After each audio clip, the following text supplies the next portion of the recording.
Hello, good afternoon, good morning, good evening, wherever you are watching me from. This is Counseling with Juliet. You are welcome back to my channel.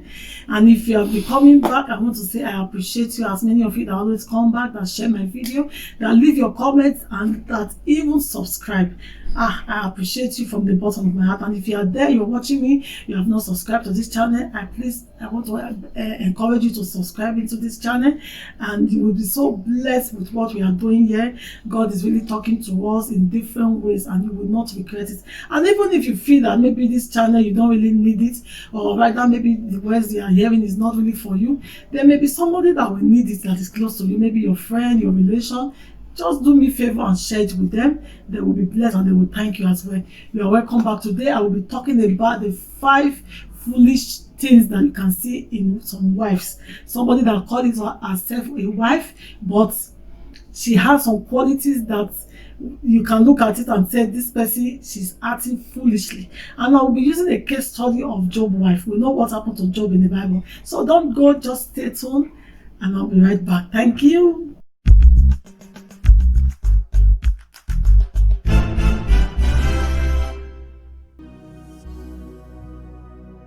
Yes, thank you for staying back and waiting for this video. Thank you, I appreciate you.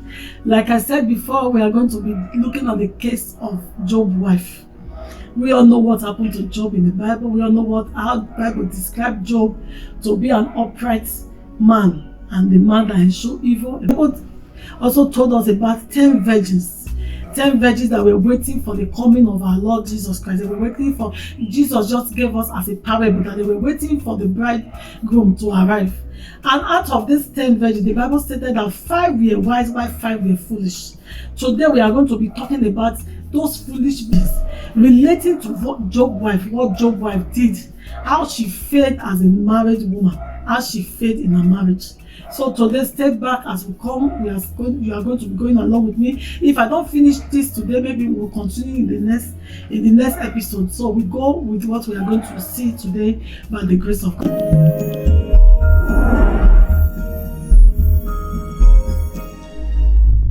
Like I said today, in the world we are today, there are a lot of wives that are foolish, that has acted the way Job's wife has really acted, or that is acting the way Job's wife acted in the Bible. The Bible told us that Job was a man that is so upright with God. He was a man that feared God, to the extent that God himself recognized Job and called him that he was great. He was a great man. He feared God. He walked with God in peace, in holiness, in righteousness. I think that one alone has qualified Job's wife to be at peace in her marriage. Because if you have a man that fears God as a husband, that means that marriage will be peaceful. It doesn't mean that challenges will not come. It doesn't mean that there will not be quarrel at times. No, that's not what I'm saying. But for the fact that the man fears God, it saves you, the wife, for a lot of things. We all know what is happening in the world today, whereby you see that a lot of men, they are married, but they also have extra marital affairs. They go out of their home to have other relationship with other women, but that one will be out of it. Because why? This was a man that the Bible said that he feared God so much. But yet the Bible said that Job was faced with an affliction. Was it Job that sinned? No, Job didn't sin. It was just a time of trial, a time of test. Because actually, if you read through the book of Job, you will see where God told the devil that, yes, I give Job to you to try to test him, but not take his life. Meaning that it was just a period for testing. But what happened? I myself, when I was studying that place, I expected that maybe Job would fall out of the way along the line, because it's not easy. Let's be factual. These days, you hardly see people that can be able to stand this persecution, that can be able to stand the test of the world. Wherever they are faced with a lot of challenges, they turn back against God. But Job was a man that kept his integrity till the last. He didn't curse God. He didn't abandon God. Yet the Bible said when the news came to him, in that state that even requires him to even faint, Job fell down and began to worship God. Is that not wonderful? But comes his wife. His wife was a woman that, like I always quoted, it is a typical woman that failed in her marriage. She failed woefully. The Bible said Job was upright. It makes that woman was enjoying peace in that marriage.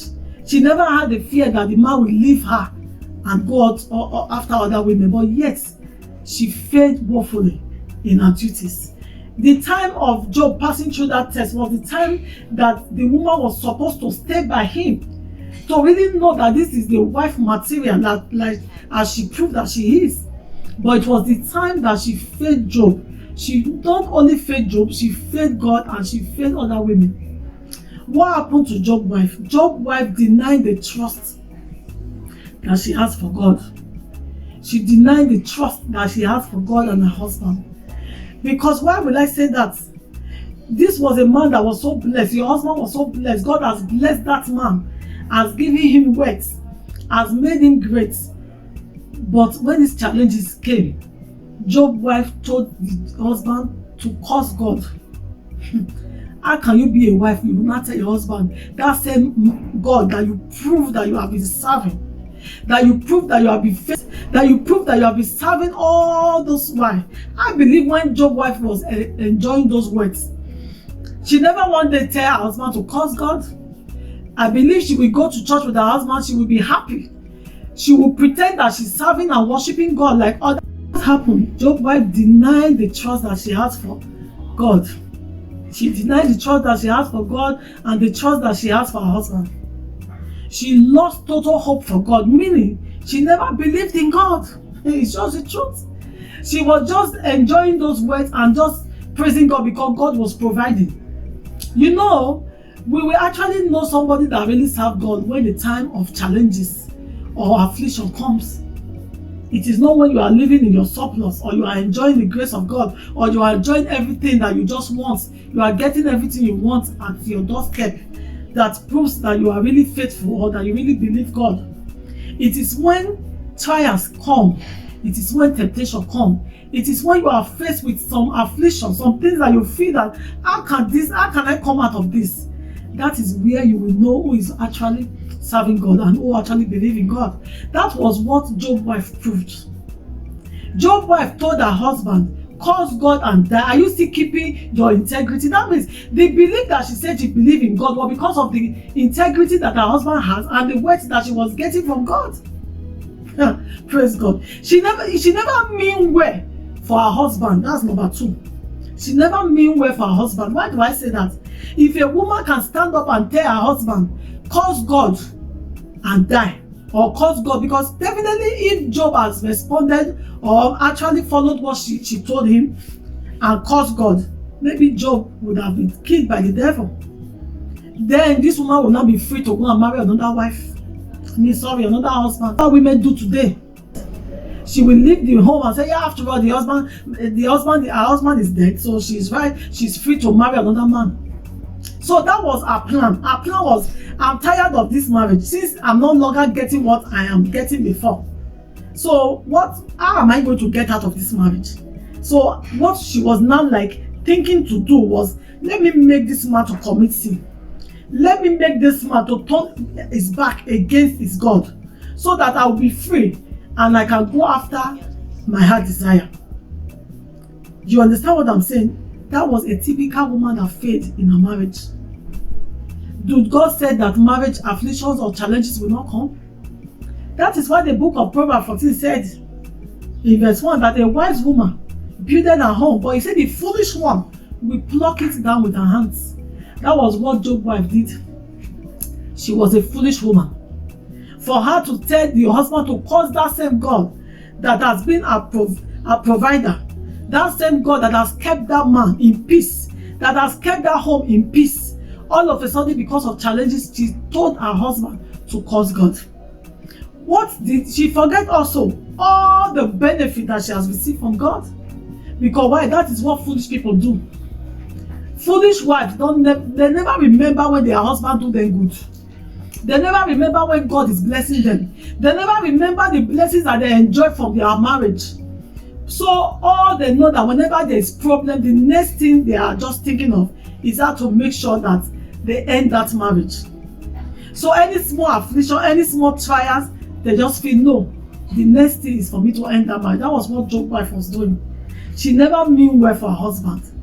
That is why she wanted her husband to curse God and die so that she can be free to go and marry another man. How foolish was she? Another thing I saw in that case of Job's wife, she forget all the good things that God has done for them. She forget when she was living in all those wealth and riches. When she was living, and I can imagine that time when she will be going in the street or anywhere, people will be hailing at her, greeting her as a great man wife. But because of those things, she not forget all the good things that God has done for her. Are you there forgetting what God has done for you in your marriage? Even if you have not gotten to where you want to be. But remember that you are no longer where you used to be. God has taken you from where you used to be and is taking you to where He has promised to take you to. But Job's wife failed in her marriage. She was ready to say, curse God, I don't care. Because why? She never believed in God. Another thing I seen in the case, the trials that she faced reveal the real person in her. Not until somebody is faced with some problems, you cannot actually know who and what the person is made. I love God, no, her husband. A woman that loves her husband, if the husband is not faced with any problem, the next minute is not for her to say, my husband, come, let's pray together. Come, let's seek the face of God. What is happening? Is that not what she's supposed to do? But it shows that problem revealed that she never loved God or her husband. She was just there because she was enjoying the good things that was coming out from there. So the moment she found out that those things will no longer be coming, her own thinking was how she can discharge, how she can leave the marriage. So she was looking for every means to make sure that she leaves that marriage. She was a typical woman that failed in her marriage. I'm not surprised that at the end, nobody heard about her, even when God finally restored Job. We didn't hear anything concerning that woman. So it proves to me that maybe actually she left the marriage. So what are we saying today? A lot of women are in this category. A lot of women, number one, what I see from there, if you want to classify those foolish women, number one, a woman that cannot persevere. There are a lot of women that cannot bear things. When things are wrong, when things are good in the home, they are happy. Let me say, for example, a man is working. The man is bringing in money and taking care of the family, feeding the children, taking care of the wife. You will see that the wife will be humble. She will be happy with the marriage because why? She's getting everything that she wants. But if that man peradventure lost his job and she waits 1 month, 2 months, 3 months, there's no prospect. She don't know where where that job will come out from. The next thing, the woman will turn because she no longer persevered. That was what happened to Job's wife. And that is one of the qualities of a foolish woman. A woman that cannot persevere in her marriage is a foolish woman. Sorry if I have to use this word, but it's just the truth. That is the way the Bible classified it. Because even if you read through that Job, the book of Job, you see where Job even told the wife that, why are you talking like a foolish woman? Because why? It is foolish women that talk like that. So in any small shaking, any small trials, any small temptation, any small affliction, the next thing, she has lost hope. Women, you don't have to lose hope. You don't have to lose hope. It is you, God, and your husband. It is you, God, and your husband that is involved in that marriage. So whenever you are faced with those problems, whenever you are faced with challenges of life, which is not, is inevitable, what are you supposed to do? You have to tackle it with your husband. You have to stay with him, hold hands with him and pray and wait upon God. You understand? Number two, what I see there, a lot of women now lack patience. Whenever they are small trials, they can't take it. They lack patience, and patience is one of the virtues of a precious and a virtuous wife. If you must be a wife, you must have patience. If you must be a wife that wants your marriage to live, to long last, you must be a patient woman. If not, a lot of things will come that you cannot be able to stand. You cannot be able to face it. Because why? God did not say there will not be trials. He said trials and temptation. He said, but He has made us an overcomer. Another thing that I see there are a lot of women, foolish women out there that will say that I always wait on plan B. What do I mean when I say plan B? I'm not saying this because I feel it's wrong. It's not wrong. A woman can have property, it's right. I'm not against it. But if any woman has property, and because the reason why she has that property is because of if anything happens in her marriage, she has where to go. It means that the woman has a plan B. That it means that the woman is backing on something. She's relying on something that said in case, praise God, in case this one did not work, I have my own house. In case this one did not work, I have my own property. That is not a wise woman. Because initially you have to know that as you get into your marriage, the Bible says it is till death do you part. Until one of them, the partner, dies, the other one is not free to go. No matter what you see or what you think. So when you're not there as a wife and you are not saying that in case anything happens, I have my own house, that you are keeping your own things, you are storing your own property, your materials, your things, in case any small child just come, I don't go. It means that woman is a foolish woman. I believe that was what Job's wife was doing, because Job's wife, the confidence that she has to tell her husband to curse God is because she knows what she relies on, that if she leaves the man, she will not suffer. Okay, what do I also see there? Number 4.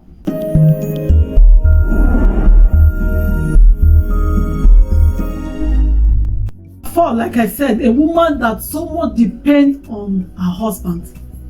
It is also something that is an error. I always encourage women to empower themselves so that they can be there in case when it's no longer coming from the man's side, you as a wife can also support the home. Who told you that it's the man that is supposed to carry out the load? In fact, if you are a woman there that depends totally on your husband, you are not wise. Because why? You don't want that man to last for you. This workload is too much for him. It's just the truth. So a woman, what I see there, another way that I can rate somebody that is not wise or a foolish woman, is a woman that puts all her total dependence on the husband. You don't work, you don't go anywhere, you just sit there. If the man does not bring, you cannot do. At least if Job's wife was doing something, I don't think that she will be dependent. She will also tell the husband, okay, while we are waiting on God, let us be depending or maybe rely on the ones I'm doing, my own little petty business I'm doing. We can be using that one to sustain. She does not support her husband prayerfully.